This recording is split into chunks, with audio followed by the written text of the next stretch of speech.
السلام عليكم ورحمة الله تعالى وبركاته. ولكن وبش ميديا بروح عن سوق هذا النجود عن قرار كم حكمته تمريد الصومال عشان ترى صارتيه ذو حكومته لبو وزير أو وزير كهرمها جودها أي وزير كوفافنتو أي شركة كلا دوام كقبتين مجالات هرجسة يقول تمام يا قرار كاسي جودهان إن أي صوص صارتيه مع حكمته معارض لفتو ذو نشر تولا يسودوين حتى بقى ما أنت لفتو ذو حد مدة إن قيبة كلا دوام وبرشده أي أركتيه كلا دوام كبحيين marka hadaba laga hadlayo xeerkii hore ee golaha horyaalay ee laga wada hadlayay iyo xeerkan oo hore isagoo ansax u ahaa kuna mudeysnaa in 10 sanadoodba markaasi la furo ururada oo hore markaasi loo ansixiyay 2011 doorashadana ay ku galeen xisbiyada maanta jooga aakhirkiina ay ku soo baxeen xisbiyo ayaa hadana maanta rogaalkeedii markii ay waqtigii gaadhay ay dadweynaha cidii daneynaysay iyo guud ahaan xisbiyada markaasi jiray ay noqdeen qaar markaasi muranka dhex abuurta laakiin guud ahaan qaraarka maxkamaddu soo saartay waxa ka dhiman oo kaliya sida ka muuqata hadalada marka la isu geeyo ee la akhriyo xitaa qaraarka oo run ahaantii isnaalkan yaala horteena oo aad arki doontaan in ay tahay in qayb yar oo ka mid ah waxoogaa lagu kordhiyo oo noqonaysa maadaama aanu mudaysnayn oo ay ahaan lahayd in ay muddada iyo hanaankeeda markaasi qodob ahaan ay ugu soo raaciso lifaaq ah in ay cidii markaasi hawshaalihi ay ka gudato ama madaxweynaha ama gudida la magacaabi doono ama shaqeer dejinta oo noqon lahayd cidda markaasi ay aragto maxkamaddu in ay noqonayso cidda markaasi ku suntan ama ay abaarteedu tahay inay hawshaasi intaa ka dhiman ku kordhiya ayaa waxaad moodaa inay haddana muran kale xagga saaxadda dib ugu soo celisay oo ay muujinayso in uu dhigayo 6 bilood ka bacdi marka ay ruqsadoodu dhacdo in xirfoodin uu leeyahay ururadu way furayeen maadaama ruqsadoodu ay dhacayso December 13keeda sidoo sheegay gudoomiyihii hore ee gudidii markaa diiwaangelinta ururada iyo asxaabtu Allah u naxariisteen laakiin maanta waxaad moodaa in yagreel cusub ama muran cusub uu bilaabmay laakiin waxa muuqato oo kaliya xukuumadda iyo guud ahaan cid ay khusayso marka la eego xeerarkana toos loo raaco in la mudeeyo oo ay noqoto in doorashooyinka sidoodan ay u dhici karaan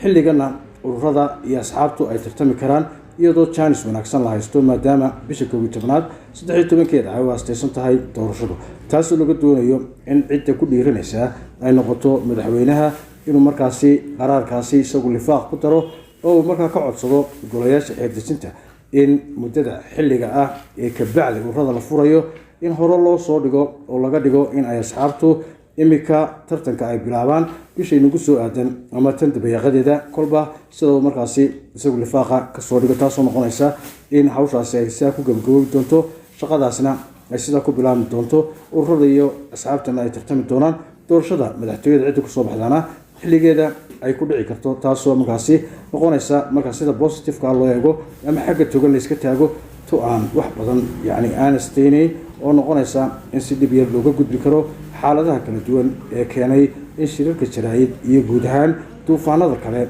ee hadallada abuuraya ama aad moodo inay siyaasadii mar labaad soo sare kiciyeen iyo qaybihii kala duwanaa ee kala taageerayay xisbiyada iyo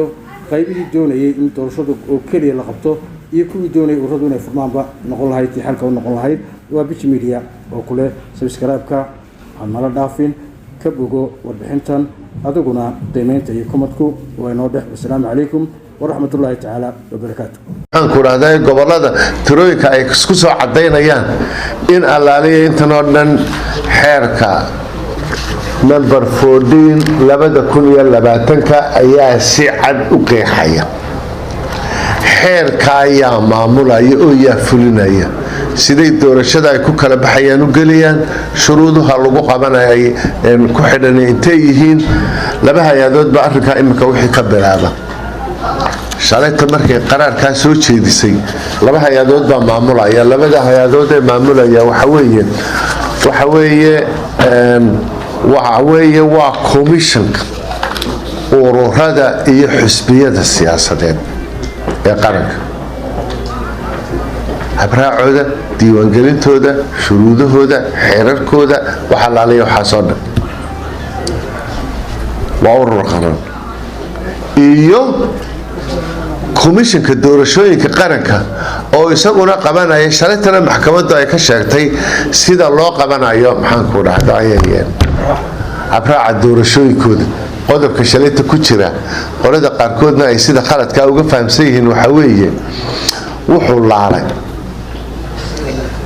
doorashadii golayaasha deegaanka ee lagu kala saarayay ururada siyaasadda xeerkana wuxuu qorayaa si ay u soo baxaan 3 xisbi qaran waxay ku soo kala baxayaan xisbiyadu waxay ku soo kala baxayaan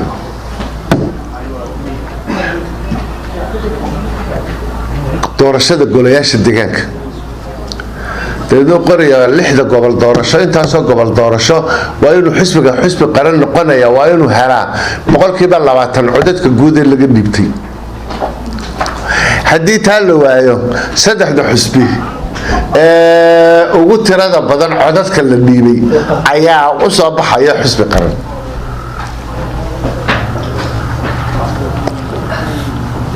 maadaama imika 4 bilood ama 5 bilood muddo aan ka badnayn aynu ka joogno doorashadii golayaasha deegaanka ururada imika la furay sugi maayaan 5 sannadood golaha nin dhamaysta doorashadii golaha deegaanku soo baxda waa inay dowladda taa ka qayb galaan waa in qiil la helaa sharci qiilka sharciga la helayana waxa soo saaraysa maxkamadda sare maxkamadda sarena way soo saartay maxkamadda sarena waxay soo saartay xusbiyada waxaan leeyahay doorashada golayaasha deegaanku inaanay ku dabranaanin maxaan ku leeyahay xusbiyada ku kala baxayaan ee loo qabto doorasho caadi ah cidda qabanaysana ay noqoto komishanka doorashooyinka xusbiga kulmiye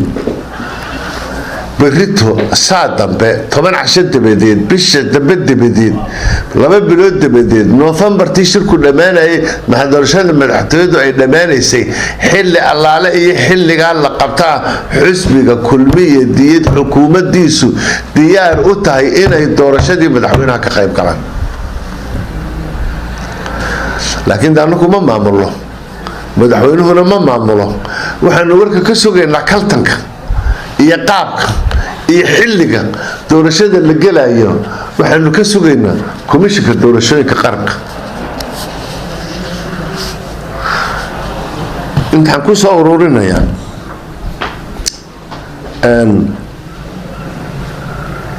doorashadanu berigi dhawta galatii 7 bay ahayd 2 golo ay saaran labadooda doorasho marka la eegana mid 8aad oo mid kala sii dul saaran bay noqonaysay dadka hoggaanka qaranku uma baahna inuu confuse gareeyo ama inuu arbush ku sameeyo ummadiisa inta aan ahayn aan anigu imika sheegay ee labada dastuurka qaranka iyo xeer number 14 uu qorayo cid alaaliye cid haysa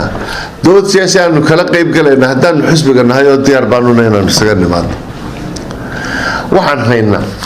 wacdeynteedii la haya oo buruufkeedii la haya in hadda imika ayaamihii dhaweyto goboladii socdaalada ay ku mariyeen xisbiga wadani in dadka lagu abaabulayay waa layna boobaya goormaanu boobayna doorashada lama qabanina maanu boobna tii ayaantii hore annaka maamulaynay dowladda kharashkeeda bixisay doorasho la booba waxay ku timaadaanu garanayna dadweyne siyagu hadday jaaniska hayeen waxbay boobi lahaayeen nasiibana jaaniskii baan haysanin waxay dadka ku abaabulayeen waa layna boobaya hal la diyaar garoobo dadweynuhu ha kaco nabadgelyo darraa ku kaco dadkaaga waxaanad ka qaban karin hadhow ta laguma abaabulo annagu dadka waxaanu leenahay cid wax boobaysaa ma jirto annana boobi mayno ciddii wax boobaysana waanu ka ilaalinaynaa doorashooyinkeennii adduunyadoo dhammi nagu majarteen kuwaas oo kaleynu gelaynaa tiyo kalena waynu samaynaynaa 112 ergey oo ka socota dowlado iyo ururo caalami ah ayaynu keennay berigii dhaweyto oo ay ku jiraan 12 dowladood waa markii ugu horreysay ee 12 dowladood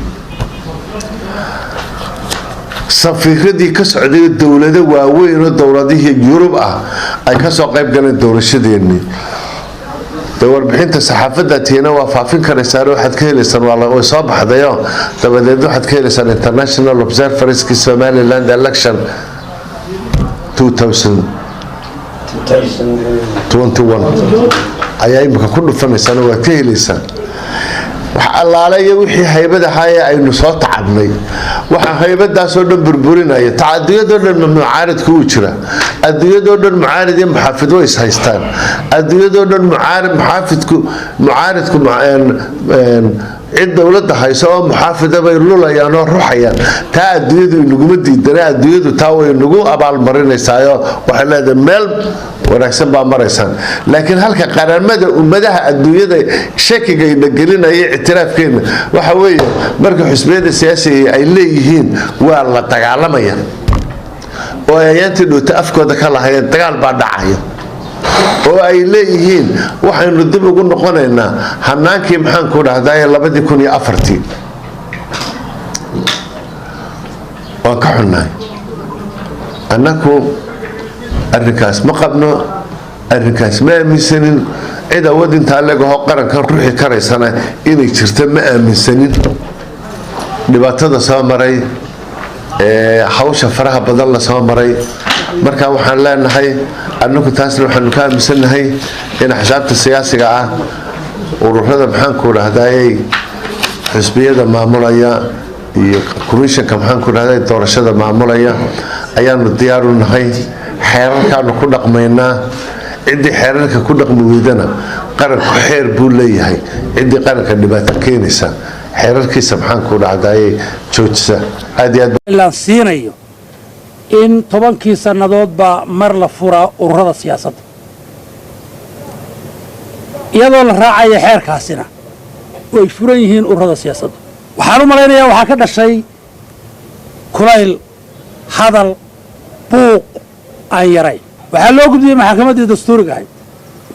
dastuuriga ahayd sidaynu wada ognahay waxay ku dhawaaqday in ururada siyaasigii furan yihiin iyadoo la raacayo xeerarka iyo qawaaniinta qarankani leeyahay waa la soo wada dhaweeyey xukuumadda iyo dhammaan dalkuna waxay ka mid yihiin kuwa soo dhaweeyey asxaabtuna way soo dhaweeyeen waxaa isweydiin mudan oo la rabaa bal in la isbarbar taago waxaa kale oo madaxweynuhu mararka qaarkood waxaa laga yaabaa in loo arki karo in wasiirku meel dhow ka soo dheegtay hadalkee waxaa madaxweynaha qaranku 2 jeerba isaguna 2 goobood kaga hadlay in xeerka loo hoggaansamayo oo xeerka 14 oo ummadda reer Somaliland siinayo xuquuqa in 10 sanadoodba mar la furo ururada siyaasadda waqtigeediina la joogo markii maxkamaddu ku dhawaaqdayna waa la soo wada dhaweeyey aad iyo aad baan ugu faraxsannahay isweydiintu waxay tahay kulaylkii hore ee faraha badnaa iyo go'aankan sida degan loo qaatay maxaa sababaya waxaa kale oo madaxweynaha jamhuuriyadda Somaliland uu berrito u ambabixi doonaa magaalada Addis Ababa isagoo ka helay dowladda federaalka Itoobiya martiqaad rasmi ah oo uu kaga hadlayo danaha ama lagaga wada hadlayo danaha u dhaxeeya labada dal rag waaweyn oo mas-uuliyiin ah oo dalka hoggaamin ka raba ayaa erayo deelqaaf ah ku hadlayay oo aan looga baahnayn in bulshada dhexdeeda iyo mas-uuliyadda qaranka cidda ama haybadlaha koowaad ee dalka ee qarankani maamusay ee ummaddu dooratay in erayo noocaas ragu isticmaalaan laakiin waxaan odhanayaa ummadda ayaa qofka sheegi doonta ama ummadda ayaa kala saari doonta qof waliba wuxuu dalkan u qabtay horena ugu qabtay haddana u qabanayo marka dambena uu u qaban doono laakiin xukuumaddu waxay wadanaysaa shaqadeedii caadiga ahayd cidna runtii wax kastaa oo yimaadaana mas-uuliyaddeeda iyo xamilkeeda iyo iyo runtii baa xukuumaddu leedahay aad iyo aad waxaan ugu faraxsannahay inaynu dhammaan haddaynu nahay ummadda reer somalilan ku faraxsannahay go'aammada maxkamadda dastuuriga ay qaaday wixii ka dambeeyana waxay noqon doonaan kuwo tallaabo loo qaado oo hay-adaha ku shaqada leh ayaa go'aammada qaadan doona hadday tahay hay-adda